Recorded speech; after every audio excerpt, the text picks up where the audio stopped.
নমস্কার, আমি শান্তনু। আজ আমি বলবো স্বামীজি সম্পর্কে কিছু কথা। স্বামীজি জন্মেছিলেন 1863 সালের 12ই জানুয়ারি কলকাতার শিমুলিয়াপল্লী নামে এক সম্ভ্রান্ত পরিবারে। পিতা ছিলেন হাইকোর্টের অ্যাটর্নি। পিতার নাম হলো বিশ্বনাথ দত্ত। পিতা খুবই দান ধ্যান করতেন, দানী ব্যক্তি ছিলেন। মাতা ভুবনেশ্বরী দেবী, তিনি খুবই দেবদেবীর প্রতি ভক্তিপরায়ণা ছিলেন। তিনি রামায়ণ মহাভারত গ্রন্থাদি পাঠ করতেন। তিনি খুব বুদ্ধিমতীও ছিলেন। বহু দুস্থ আত্মীয় তার পিতা বিশ্বনাথ দত্তের অর্থে প্রতিপালিত হতো। গাড়ি ঘোড়া দাস দাসী নিয়ে থাকতেন জাঁকজমকপূর্ণভাবে। কাশীতে বীরেশ্বর শিবের কাছে মানত করে স্বামীজির জন্ম হওয়ায় তার নাম হয় বীরেশ্বর। পরে অবশ্য নাম রাখা হয় নরেন্দ্রনাথ। বীরেশ্বর থেকে বিলে এই নামেও ডাকা হতো। তিনি ছোটবেলায় ছিলেন খুবই দুরন্ত।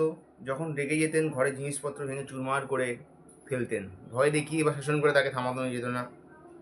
তবে তার মাতা ভুবনেশ্বরী দেবী তাকে শান্ত করবার জন্য নরেন্দ্রনাথের মাথায় শিব শিব বলে কয়েক কলসি জল ঢেলে দিতেন। আর বালক ঠিক তখনই শান্ত মূর্তি ধারণ করত। বাল্যকালের বহু ঘটনা, নরেন্দ্রনাথের সাহস, প্রত্যুত্ত পণ্যমতির বহু প্রীতি ও হৃদয়ে পরিচয় পাওয়া যায়। ভয় তার ছিল না। প্রতিবেশীর চাপা গাছে তিনি বন্ধুদের নিয়ে লাফালাফি করতেন, যেটা তার কাছে প্রিয় খেলা ছিল। গাছটি ভেঙে যাবে এইভাবে প্রতিবেশী ভয় দেখিয়ে বললেন, এই গাছে বোম্বই তো আছে, গাছে উঠলে তার ঘাড় মটকে দেবে, রক্তপান করবে।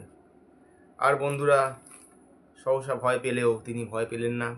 বন্ধুদেরকে বললেন, কেউ কিছু বললে তা বিশ্বাস করতে নেই। গাছে যদি সত্যিই বোম্বই তো থাকতো, তাহলে এতদিনে আমার ঘাড় মটকে দিত। মেটা বুরুজে পশুচারা দর্শন করবার সময় একজন বালক নৌকার বমি করে ফেলে। মাঝিদের সঙ্গে তার বন্ধুদের বচসা শুরু হয়। পরে পরিস্থিতি খারাপ হয়, ঝগড়াঝাটি আরম্ভ হয়ে যায়। বালক নরেন্দ্রনাথ সে যাত্রায় দুজন ইংরেজ সৈন্যকে সেখানে নিয়ে যায় এবং বন্ধুদেরকে বাঁচায়। এক রণতরী গঙ্গায় আসায় তা দেখতে যাওয়ার জন্য অনুমতি লাগে। সাধনের অনুমতি লাগতো দেখতে যাওয়ার জন্য। নরেন্দ্রনাথ বুদ্ধিমত্তার পরিচয় দিয়ে সেই অনুমতি হাসিল করে ও বন্ধুদের সাথে সেই রণতরী দেখতে যায় এবং সেখানে খুব মজা পায়। একজন ইংরেজ নাবিক দুর্ঘটনার কবলে পড়ে ও অজ্ঞান হয়ে যায়। সেখান থেকে তিনি সে ব্যক্তিকে চিকিৎসা করবার জন্য মেট্রোপলিটন হসপিটালে নিয়ে যায় এবং সেখান থেকে সুস্থ করে তোলে। বাল্যকালে একজন বন্ধুকে ঘোড়ার গাড়ি চাপার হাত থেকেও রক্ষা করেন।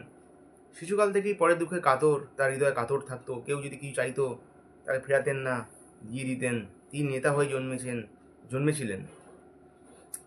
ছেলে ছেলেবেলা প্রভৃতি খেলাধুলা প্রভৃতি তিনি বন্ধুদের মধ্যে নেতার আসন গ্রহণ করতেন। বন্ধুরা তার সানন্দেই মেনে নিত। ব্রাহ্মণ, কায়স্থ প্রভৃতি জাতির জন্য বৈঠকখানায় বিভিন্ন হুঁকো রাখা থাকতো। প্রশ্ন করায় এক জাতির হুঁকা অন্য জাতি কেউ তামাক খেলে যার যাবে।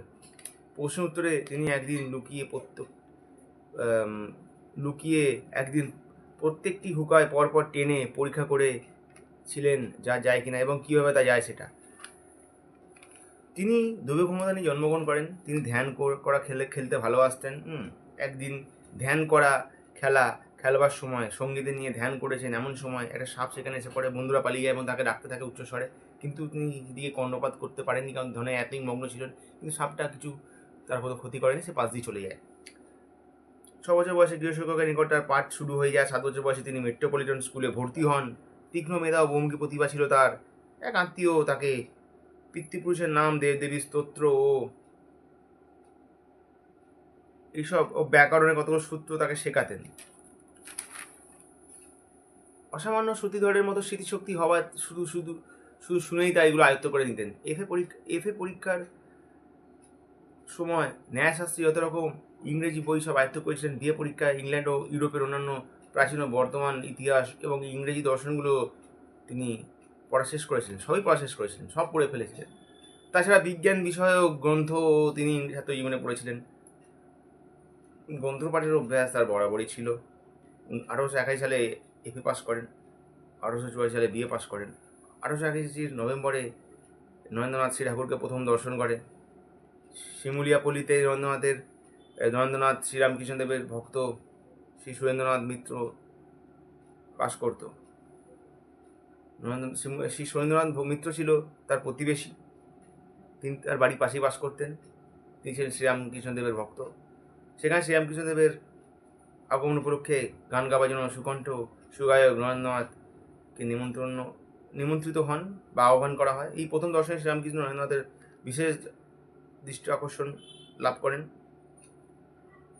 প্রথম দর্শনে শ্রীরামকৃষ্ণ নরেন্দ্রনাথের প্রতি বিশেষ দৃষ্টি আকৃষ্ট হন, বিশেষভাবে আকৃষ্ট হন এবং একদিন দক্ষিণেশ্বরে যাওয়ার জন্য তাকে সবিশেষ অনুরোধ করেন। এইভাবে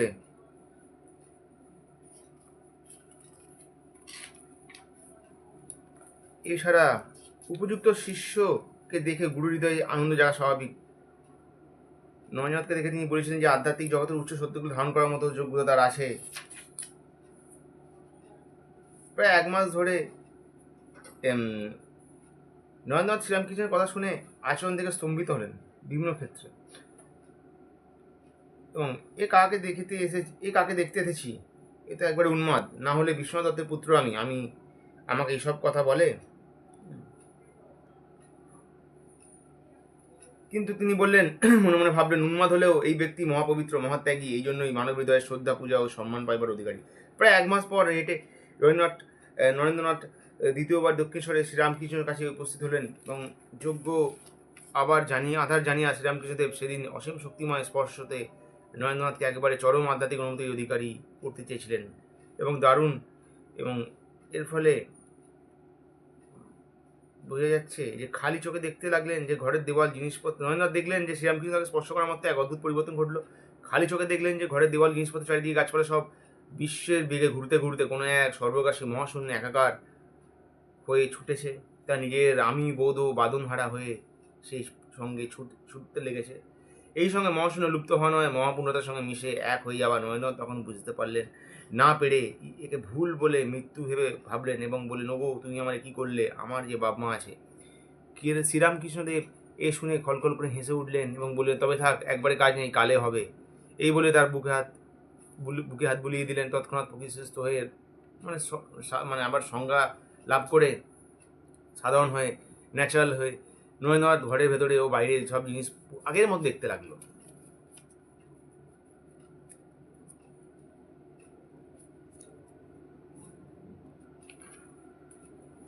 এইভাবে যেটা ব্যাপার। 1884 খ্রিস্টাব্দে বিএ পরীক্ষা নরেন্দ্রনাথের পিতৃবিয়োগ হয়। পিতা বিশ্বনাথ দত্ত ভালো উপার্জন করেও আগের তুলনায় অত্যধিক ব্যয়ের জন্য কিছু সঞ্চয় করতে পারেননি।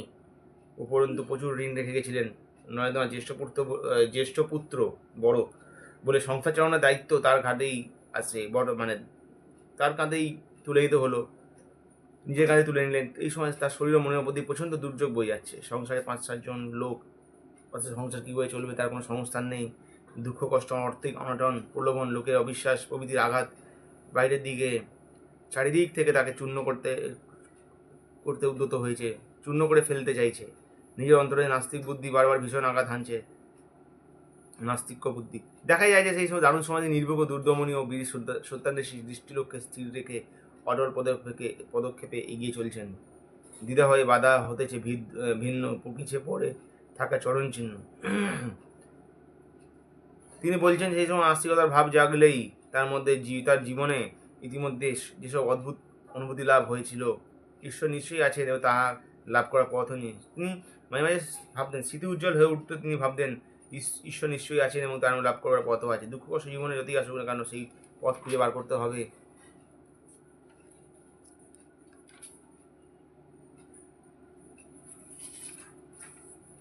ভালোবাসার শক্তির কাছে অজেয় কিছু নেই। নরেন্দ্রনাথ শ্রীরামকৃষ্ণের কথা সম্মত না হয়ে পারলেন না। ফিরিয়ে আসা পূর্বক চাকরির সন্ধান করতে লাগলেন, কিন্তু সংসার চালানোর পক্ষে যথেষ্ট নয় এবং আয়ের ব্যবস্থা হলো না।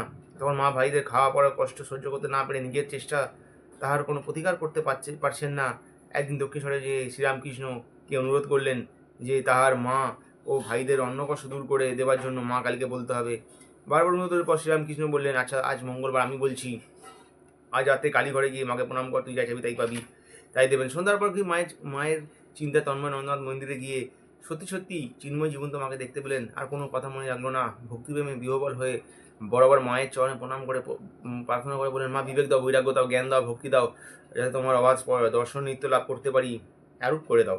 আনন্দে ভরপুরে ফিরে এলেন। রামকৃষ্ণদেব জিজ্ঞেস করলেন, মাকে বলবার তার বলা হয়েছে কি না? নরেন্দ্রনাথ চমকিত হইয়া বললেন, মা না মহাশয়, ভুলে গেছি। শ্রীরামকৃষ্ণ আবার তাকে পাঠালেন, আবার ভুল হলো। তৃতীয়বার তাকে ডেকে পাঠালেন। এবার বললেন, মার কাছে দুঃখ কষ্ট দূর করবার জন্য প্রার্থনা করতে বলে দিলেন। এবার নরেন্দ্রনাথ ওই রকম সংকল্প হৃদয় জাগরিত রেখে মন্দিরে দ্বার পর্যন্ত গেলেন, কিন্তু মন্দিরে ঢুকে লজ্জা মরে গেলেন। বলছে, এই কি তুচ্ছ আমি মাকে বলতে এসেছি। ঠাকুর বললেন, ঠাকুর যে বলেন রাজার প্রশংসা লাভ করে তাহার নিকট লাউ কুমড়া ভিক্ষা করো, এই যে সেরূপ নির্বুদ্ধিতা। বারে বারে মাকে প্রণাম করে বললেন, অন্য কিছু চাই না মা, কেবল জ্ঞান ভক্তি দাও। মন্দিরে হইতে ফিরে এসে শ্রীরামকৃষ্ণ খেলা ভেবে তাহাকে চেপে ধরলেন। মন্দির থেকে ফিরে এসে এটা যে শ্রীরামকৃষ্ণেরই খেলা তা ভেবে তাকে চেপে ধরলেন। এখন আপনাকেই বলতে হবে যে আমার মা ভাইদের খাওয়া পড়ার অভাব থাকবে না। বারবার অনুরুদ্ধ হয়ে শ্রীরামকৃষ্ণ ওই দিন বলেছিলেন, আচ্ছা যা, তোর মা তাদের মোটা ভাত কাপড়ের কখনো অভাব হবে না। এই ছিল মানে সাক্ষাতের পর এই সব ঘটনা বহুল সময় ঘটেছিল, এবং এর পরবর্তীকালে দেখা যাচ্ছে স্বামীজি তার সেবাব্রত নিয়ে সেবাতে ভারতবর্ষ পরিভ্রমণ করেন এবং আমেরিকার শিকাগোতে ধর্ম মহাসভায় যোগদান করেন এবং হিন্দু ধর্মে একজন ব্যাখ্যাকারী হিসাবে ইনি মহাসভায় যোগদান করেন এবং এই পরবর্তীকালে এটা দেখা যাবে। নমস্কার।